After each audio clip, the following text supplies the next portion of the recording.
Hi there, Larry Seitz here, Lowry City. This is March 21st. This is a speech that I prepared. I'm going to read tonight to the City Council. So I'm just going to practice it here. And tomorrow I'll give you guys an update on how it went. I'm here tonight as a concerned citizen to express my First Amendment right of free speech to criticize my local government. I'm not here to go after any individuals, but the system itself and the way it's set up. As an aside, I thought you might find it interesting uh, to know that the right to free speech had its historical beginnings right here in this very county. The Osage Indians and most North American Indians in general had three basic freedoms ever since the last ice age. First, to move. Second, to disobey or question authority. And third, to create or change the social contract organizing their society. It was only when the Europeans arrived with their top-down, elite-ruled societies and the myth that civilization required an elite ruling class that problems began that continue to this day. Anyway, it's documented that sometime after the Europeans arrived in the Osage area, that the Osage sent a delegation to Paris to explain how things worked here. It's believed that this discussion subsequently affected the thinking of our founding fathers and resulted in the First Amendment, a right granted only to Americans. Most of the world has no such protection. We really don't know how lucky we are in this country. Anyway, on to the heart of the matter I wish to address. Lowry City has rules. Ordinance 8003, titled Offenses Ordinance of the City of Lowry City. Many complaints I've seen expressed at these meetings over the last year seem to me to be the result of failure to effectively enforce them. The lack of a police officer seems to contribute to this situation and contributes to other potential safety problems, i.e., speeding and running stop signs within the city.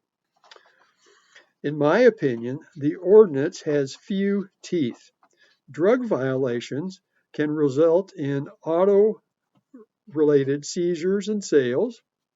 Weeds, overgrown weeds, noxious weeds, can result in the city doing work if the owner doesn't take care of them, charging the owner for the work, and any unpaid charges could cause liens and eventual sale of the property.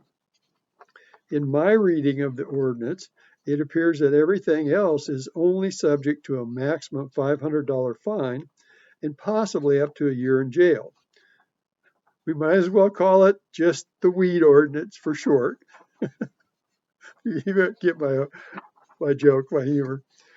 Anyway, when citizens fail to get the relief they justly seek, as I have observed on at least two specific occasions in the past year, I believe they become disillusioned and stop caring, trying, and may eventually leave the city, having a negative impact on the city. Therefore, I respectfully request the city to review and revise the ordinance to address my concerns. Additionally, my sister is here tonight. As a property owner, she is, and all owners in the city should be concerned about property values declining over time due to a failure to address this issue. While it doesn't seem likely, over time we might lose enough people from the city, so we couldn't fund the infrastructure of water, sewer, and roads. And eventually it would potentially leave the city unlivable. Lastly, for the longer term, I believe the city might look at annexing some areas along the divided highway by exchanging some basic services, perhaps water mains along the highway that businesses could hook up to.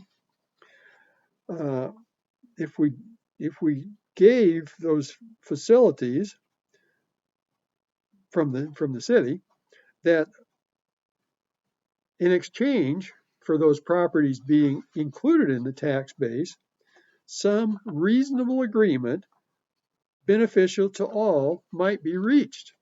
So I thank you for your consideration. That's the end of my speech.